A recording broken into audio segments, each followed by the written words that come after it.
Here's another 2019 Chevy Bolt, but this time on this one, compared to the one that I just showed you on the video before this, the condenser is missing, the liquid heat exchanger is missing.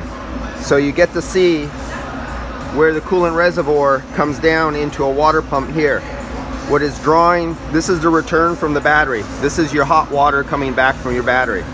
Goes through the water pump, goes from the water pump. I hope I got this right because I'm running fast here to get out of here. Yes, gets pumped up to the reservoir, goes from the reservoir, and as you can see from the reservoir, comes down and falls into the heat exchanger. Go back to the other video how I explained the cycle, and it goes back to the battery and makes that loop all over again. And as you see, another coolant reservoir, another coolant reservoir. Okay guys, another water pump. Here's your compressor right there, your electric compressor. And as always, when servicing these AC systems, this is a no-no. Lines just out to the atmosphere like this, getting contaminated with moisture.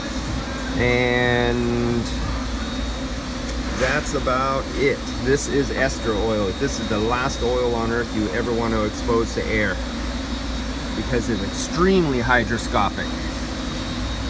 So get a look guys, these are the kind of things that you're going to have to diagnose. Tied in, you have two expansion valves. When one expansion valve goes bad, some of you guys are going to have a mother of a time trying to diagnose what is bad. And because of variable compressors and other things, your pressures will not always tell you the truth.